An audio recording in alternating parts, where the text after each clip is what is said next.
Listen, I think it ends the year higher. We're consolidating, between call it 28 and 32,000. I think if you take out the top, we'll have a nice leg up. That might be when the Fed actually pivots and flinches. Um, People have made a lot of money, and so there's some supply pressure today. It appears the government is selling some of their Bitcoin. Ironic, right before they're going to approve the ETF, they're going to sell their Bitcoin. They're not the best of traders, but that's why Bitcoin is forming today. What I do think is BlackRock, Invesco, the group of ETF providers is a real signal that adoption is coming. Think about it, like Larry Fink travels the world talking to the biggest pools of capital. It makes it really easy when he's out there saying Bitcoin's an alternative. And if you're nervous about who's your custodian, and the ETF is a really easy first step, and it's a step for a lot of people. And so I just think if it happens, it's the seal of approval from the SEC and the U.S. government that this is an asset. And there is this giant infrastructure. Because remember, it's not just BlackRock. Like I said, Invesco is bigger in ETFs than BlackRock. And there are many players that are going to, and the SEC is not going to approve one. So you're going to have these giant sales forces out there giving access to people that didn't have access before. Are you going to be able to then list in the U.S., Mike? Do you think you'll be able to do that before the end of this year? That's a $64,000 question. Listen, this SEC has been really stubborn and really tough on crypto. No one has really gotten through. No one of significance has gotten through the listing process. We can't talk about it. We are in process. It has been a long and frustrating path. I'll leave it at that.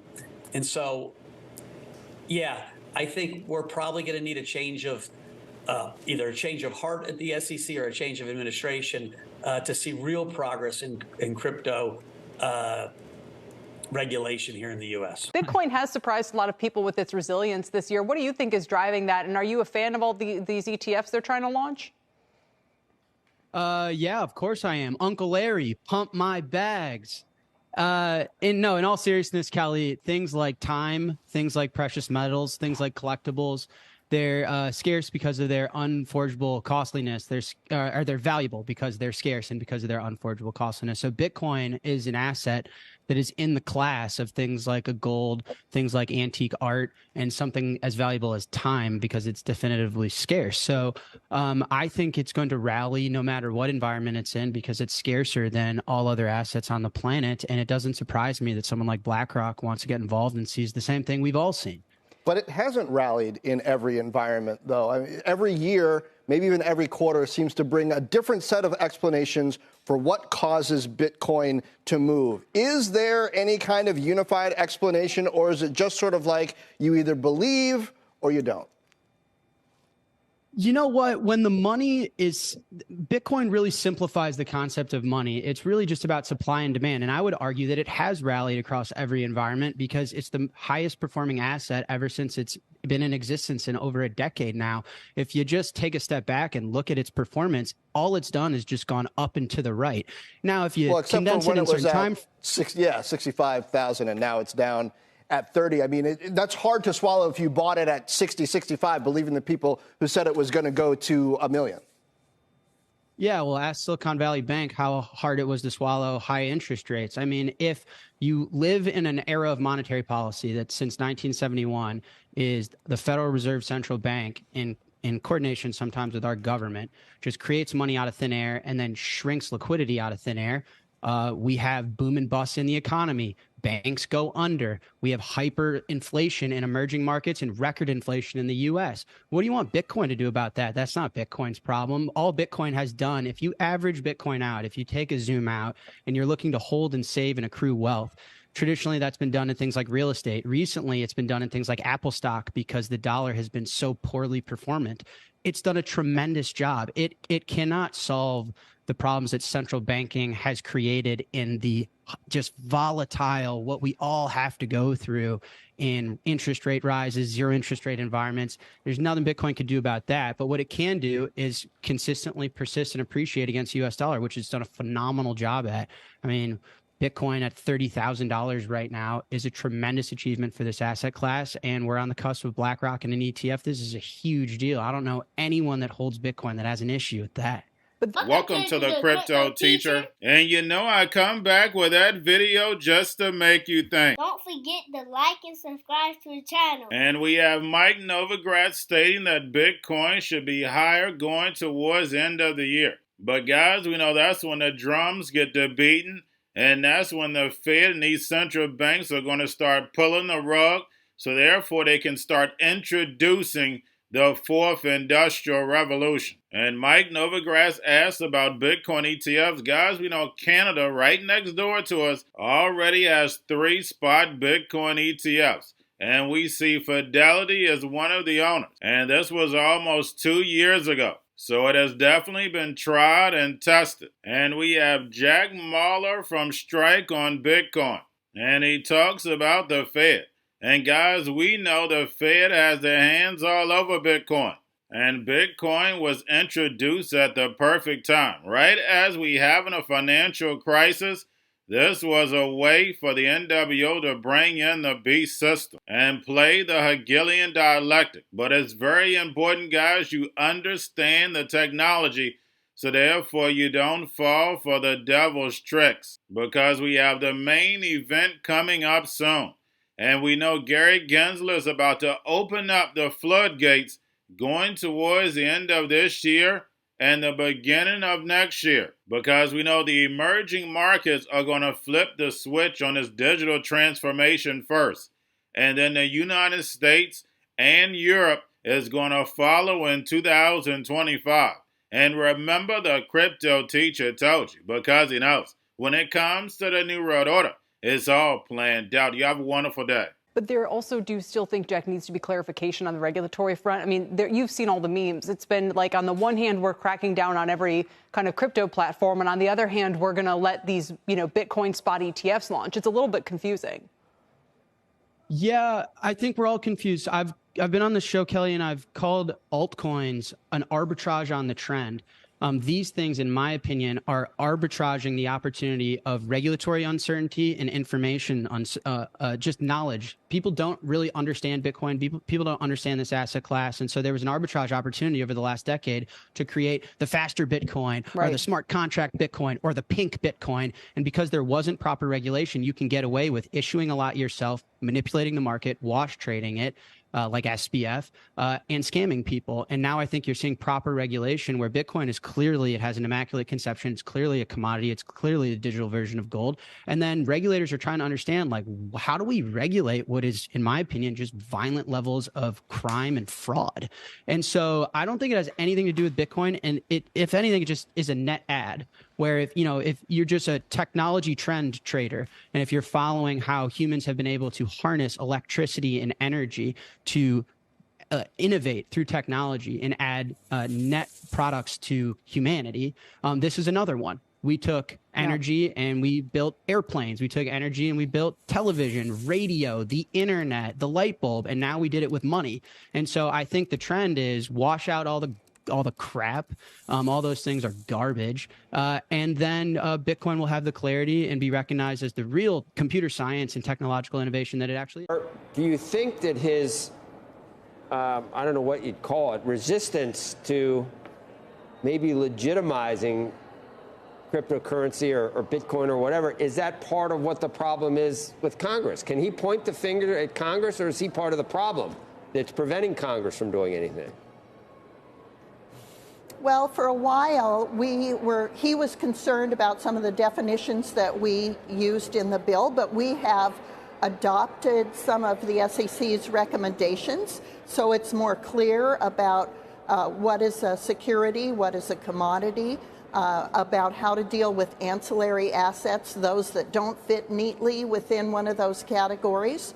So we create an authority within the bill that includes people both at the CFTC and the SEC as well as other agencies that can help sort this out. So it's problematic that the SEC is using enforcement actions instead of telling companies in advance what compliance will be required. I think both Congress in its reticence and the SEC in its lack of proactive guidance to companies are both responsible for some of the erratic regulatory framework that we have now.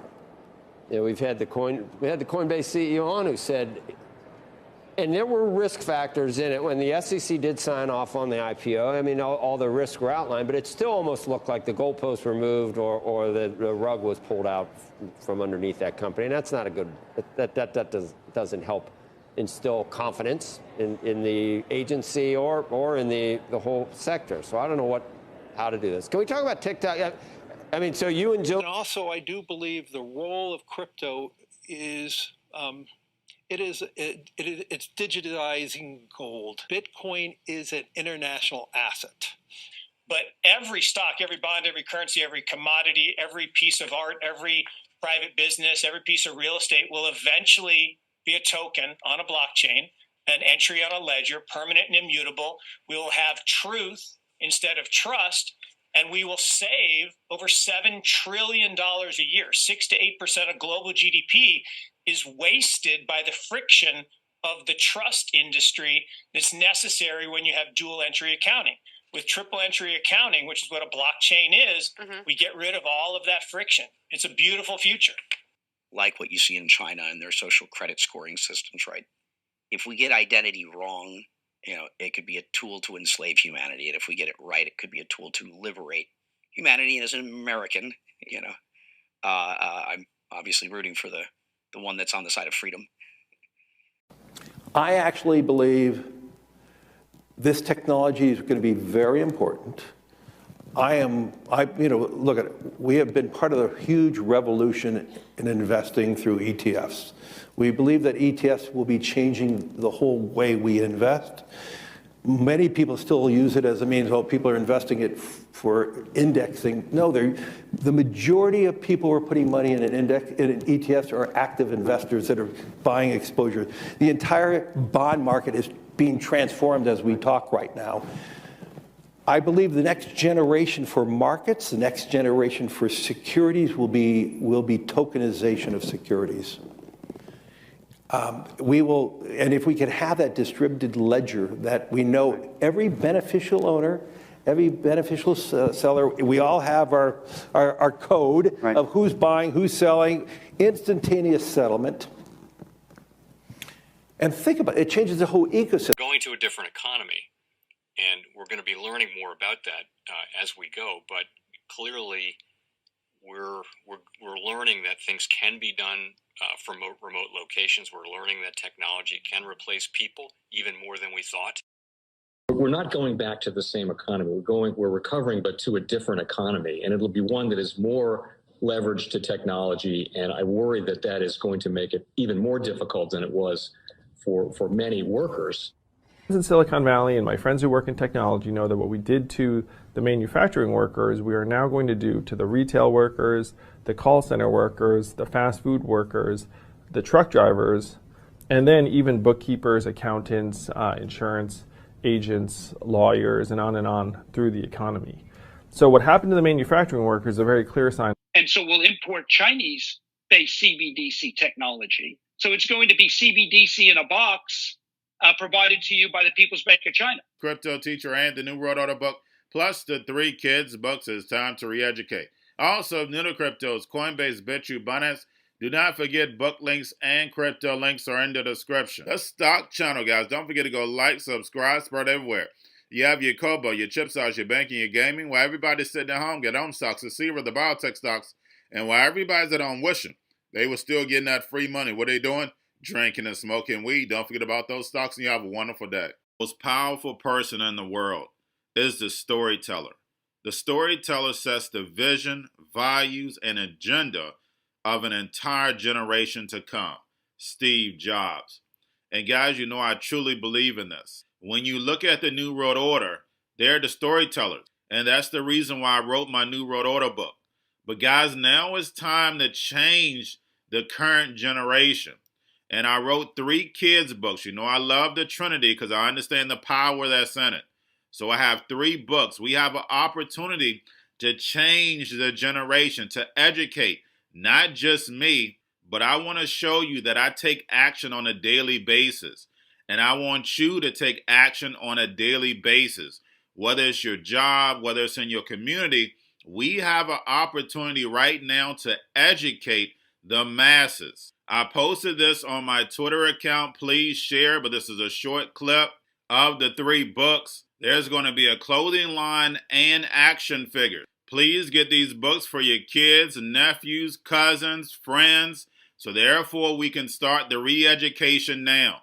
Because as we see, the 4th Industrial Revolution foundation is definitely here.